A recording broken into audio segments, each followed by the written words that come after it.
Multi-21, c'est... Yeah, Multi-21. Bonjour à tous et bienvenue dans nos vacances. Et oui, c'est les vacances de Multi-21. C'est la dernière course de la première partie de saison, le Grand Prix de Hongrie. Et pour analyser cette magnifique course du Grand Prix de Hongrie, avec moi Aurélien Attard. Aurélien, comment vas-tu ? Salut Clément, ça va bien et toi ? Eh bien écoute, ça va bien. Alors, bien évidemment, on vous conseille de vous abonner à cette chaîne puisque plein de vidéos vont arriver pendant les vacances. Les bilans de mi-saison vont arriver écurie par écurie. D'autres vidéos, d'autres types de vidéos, des contenus un peu spéciaux. Et bien évidemment, le retour de la saison en Belgique. Mais d'abord, parlons de cette course. Mon cher Aurélien, tu avais prédit une sieste. Eh bien, qu'en a été-il ? Eh bien, je me suis foiré dans mes prédictions. On a eu une belle course. Bon, c'était pas du niveau de l'Allemagne ou de la Grande-Bretagne ou de l'Autriche, mais ça restait quand même agréable à regarder, très agréable même pour un Grand Prix de Hongrie, parce qu'en Hongrie on est habitué aux processions, ben là pas du tout, c'était très intéressant, du début à la fin. Alors sur le classement final ça se reflète pas trop, parce qu'il y a 4 pilotes seulement qui terminent dans le tour du vainqueur, le reste étant un tour voire plus. Je salue Robert Kubica au passage, mais quand on se plonge un petit peu plus en profondeur, on remarque que c'était vraiment une super course. Moi, de mon côté, je me suis pas ennuyé en tout cas. Effectivement, moi non plus. On a été. Ce qui nous a tenu en haleine, c'est pas seulement le duel pour la victoire dont on va parler bien évidemment, mais aussi les duels au cœur de la piste. C'est vrai que, comme tu l'as dit, sur ce circuit du Hungaroring, on a souvent le droit à des processions où ça se suit sans jamais tenter de dépassement. Là, finalement, il y a eu par moments peu de changements de position, mais plus parce que ça défendait très très bien et que, voire parfois un peu trop, et qu'il y avait beaucoup de tentatives plutôt que simplement parce que la voiture n'arrivait pas à suivre. Donc c'est un bon point, et pour un Grand Prix de Hongrie, c'est plutôt un bon Grand Prix qui continue une lignée de 4 GP qui nous donne sourire avant la mi-saison. Oui, ouais. D'ailleurs, c'est bizarre parce qu'il n'y a rien de spécial qui a été décidé après le Grand Prix de France, qui est à ce jour le dernier Grand Prix chiant de 2019. Et voilà, on a assisté à 4 courses de fou, on peut le dire. Je ne sais pas si c'est la canicule qui a un petit peu échauffé les esprits, mais et voilà, c'est agréable, ça change. Et puis voilà, de se dire en 2019, une année où niveau dépassement, niveau performance, on est bon, pas très servi quoi. Voilà, de se dire que en 2021 c'est censé être encore mieux. Alors j'ose pas imaginer justement un Grand Prix d'Allemagne à la sauce 2021. Effectivement, ouais. D'ailleurs, on voit que les règles, tout va un peu dans le bon sens. Et justement, à cause de ce Grand Prix de France, tout le monde a un peu réagi en allant dans le bon sens au niveau des règles de 2021. Donc, on s'attend effectivement à du spectacle pour dans un an et demi. Si on revient à cette course, le fait marquant, mais évidemment, c'est le deuxième arrêt au stand de Lewis Hamilton qui lui a permis, même s'il prend 20 secondes dans la tranche par Max Verstappen, de revenir avec des pneus plus près en fin de course et de pouvoir dépasser enfin Max Verstappen. Est-ce que tu y croyais à cette stratégie quand Mercedes l'a faite, ou est-ce que c'était pour toi un coup de poker un coup d'épée dans l'eau ? Ouais, alors Mercedes ont l'habitude d'avoir des coups d'éclat, des éclats de génie niveau stratégie. Donc pour le coup, je me suis dit il y a moyen. Après voilà, il s'est arrêté à 20 tours je crois de la fin. Il est ressorti à 20 secondes voire même un petit peu plus de Verstappen. Donc il fallait qu'il reprenne au minimum une seconde par tour. Il fallait prendre en compte le trafic, la dégradation des pneumatiques. Donc c'était chaud, mais bon au final le sort, le temps leur a donné raison. En Formule 1 on est habitué en fait à faire un seul arrêt au stand parce que c'est la stratégie la plus rapide, et au final ça n'est pas la plus rapide, c'est la plus simple à la limite au niveau du trafic. On a moins de trafic à négocier puisqu'on ne recule pas dans le classement en s'arrêtant de nouveau, et puis comme personne n'ose, on va dire, dynamiter le peloton en remettant des pneus neufs, du coup, personne ne s'arrête. Donc j'espère que là aussi, un peu comme le Grand Prix de France, ça va inspirer les autres à copier un petit peu le style de Mercedes, parce que voilà, c'était clairement la bonne stratégie pour ce Grand Prix, s'arrêter 2 fois. De toute façon, les pneus étaient complètement cuits. Même Verstappen qui a tenté d'aller au bout, il était contraint de s'arrêter une nouvelle fois parce qu'il allait finir sur les jambes le pauvre. Effectivement, et là où Mercedes a eu de la chance aussi en début de course, c'est par le recul dans le classement très tôt de Valtteri Bottas qui lui a permis de tenter cette stratégie d'abord en test sur Bottas qui a mis les pneus médium 2 tours avant Hamilton ou 3 tours avant Hamilton, je ne sais plus exactement, tu me confirmeras. Mais ça leur a permis de vérifier sur 3 tours les datas, que tout était bon et qu'il fallait passer à ces pneus-là. Donc effectivement, ça a été aussi une chance pour eux de le voir plus qu'une intuition. Ça a été aussi le fait de les mettre d'abord sur notre voiture qui leur a permis de trouver la bonne stratégie. On a eu pas mal de batailles aussi, notamment une bataille qui a fait beaucoup parler, c'est la bataille entre Kevin Magnussen et Daniel Ricciardo. Kevin Magnussen qu'on a vu, disons franchement, répondre de façon très agressive aux attaques de Daniel Ricciardo. Daniel Ricciardo qu'on sait très fort en virage, en freinage je veux dire. Il freine très rapidement, très durement, tout en ne bloquant pas ses roues. Et Kevin Magnussen a réussi à y répondre de manière agressive. Est-ce que pour toi c'était trop ou est-ce que pour toi c'est la F1 ? Ça y est, on est dans les combats, c'est ce qu'il nous faut.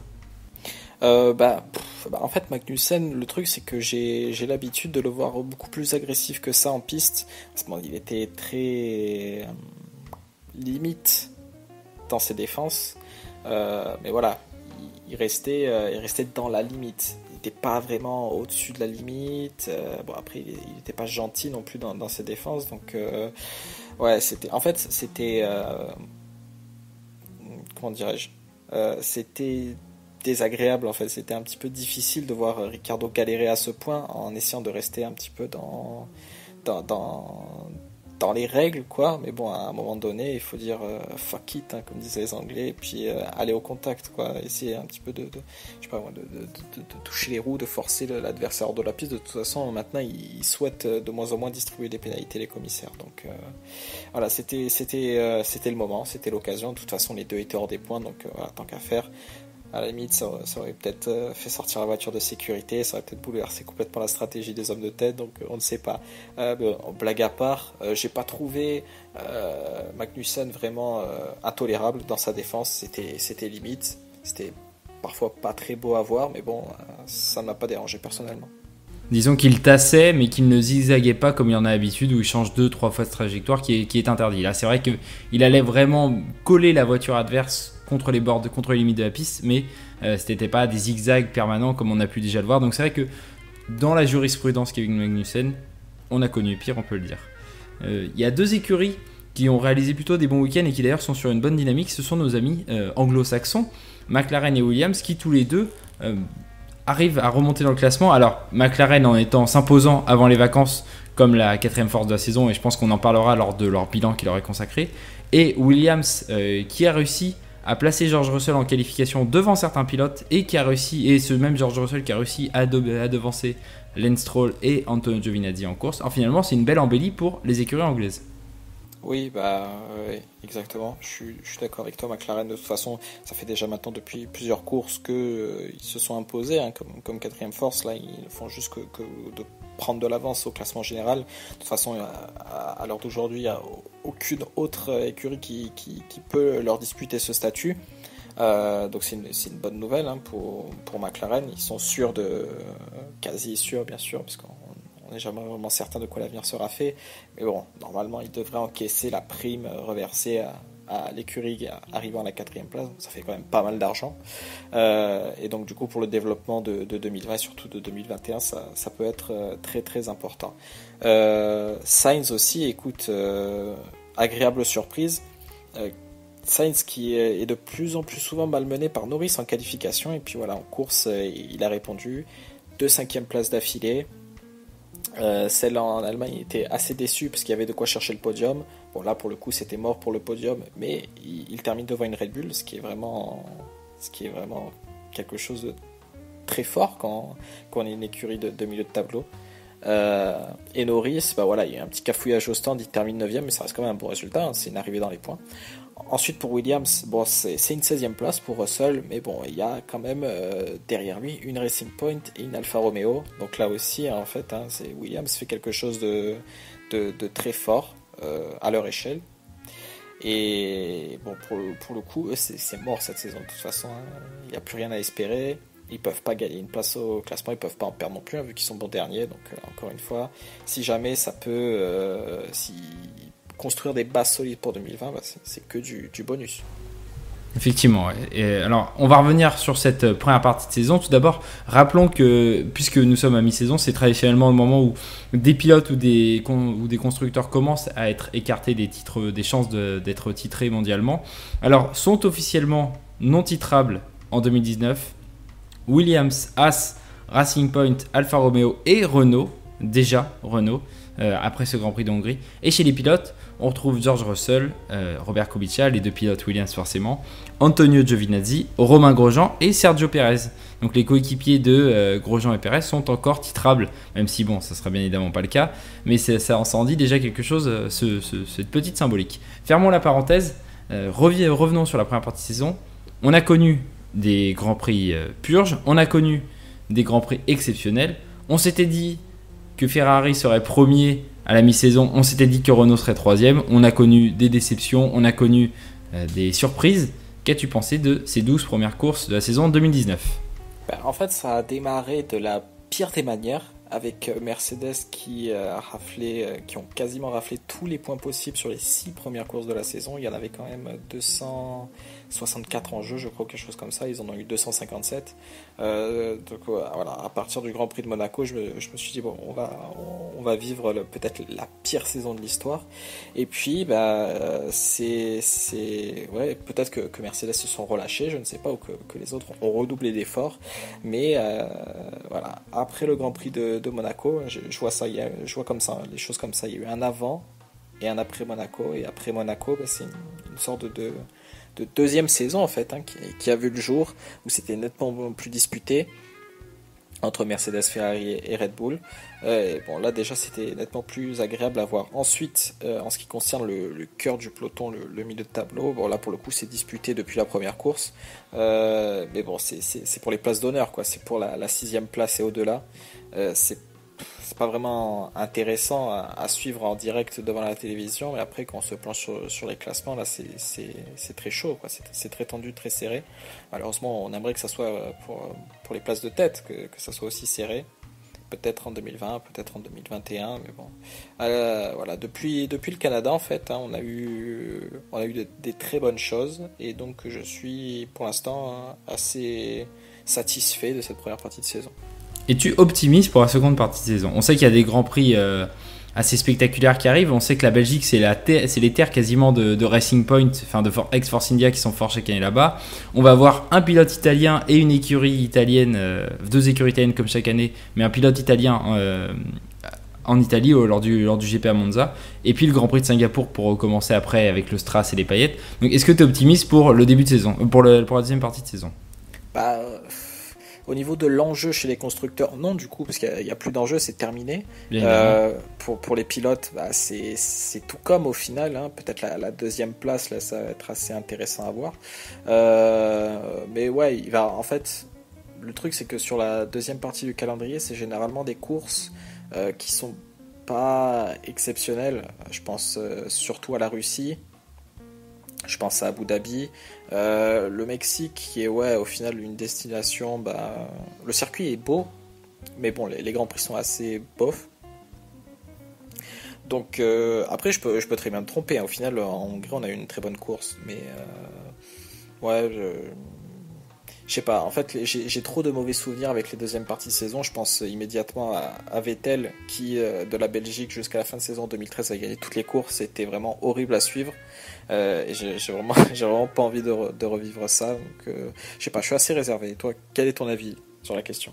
Écoute, moi il y a juste des destinations qui m'excitent, enfin, évidemment ce dont j'ai parlé, Belgique, Italie, Singapour, le Japon bien évidemment, et puis le Brésil, et moi j'aime bien les Émirats Arabes Unis parce que c'est une sorte toujours de Madeleine de Proust, de retrouver ce dernier Grand Prix avec tout le monde se dit au revoir et à l'année prochaine, et tu te retrouves avec 4 mois sans F1. Mais c'est vrai que les États-Unis, le Mexique, la Russie, ça m'enchante pas trop, et étant donné que ça sera à peu près dans ces eaux-là que théoriquement Mercedes devrait être titré, on risque de plus trop avoir d'enjeux sur cette course-là. Donc en fait, sur les Grands Prix qui restent, il y en a à peu près la moitié que j'ai très envie de suivre, et l'autre moitié que j'ai pas du tout envie de suivre. Mais bon, on suivra tout bien évidemment, puisque c'est pour ça qu'on est là. Exactement, c'est notre job après tout. Exactement, et on fait toujours notre job. Passons au pronostic, puisque ce fut un week-end catastrophique pour certains et assez passable pour d'autres, on va pas se mentir. Alors, certains s'en sont bien sortis, notamment Monsieur Aurélien Attard ici présent. Félicitations Aurélien, il faut le dire. On va commencer par les pronostics podium. Tu nous avais dit Hamilton, Bottas, Vettel. Félicitations, tu en as 2 sur 3, dont le vainqueur, donc c'est toujours une bonne chose.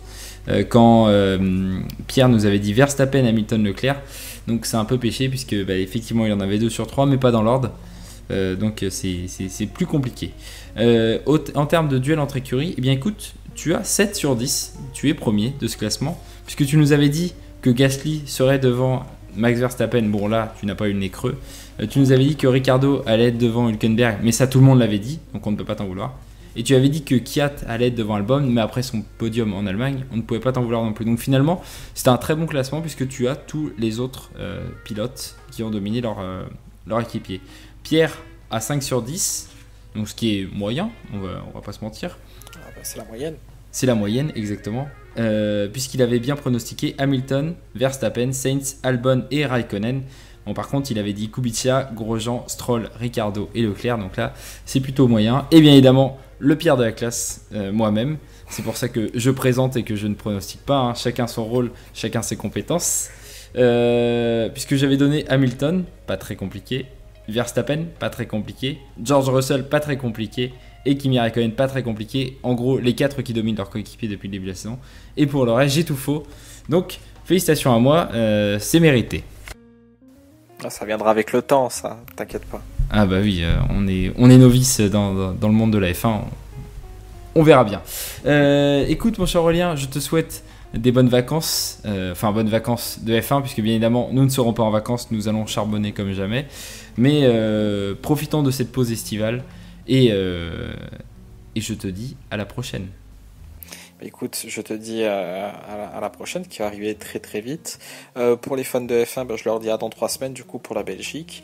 Et voilà, encore une fois, n'hésitez pas à vous abonner si ça vous a plu, de lâcher un petit pouce sur la vidéo. Là encore une fois, si ça vous a plu, ça nous aide vraiment. Et voilà, à la limite un commentaire sur le type de vidéo que vous aimeriez voir sur la chaîne à l'avenir. Tout à fait, je ne pourrais pas mieux dire. Quittons-nous sur ces bonnes paroles. Aurélien, bonne journée. Salut.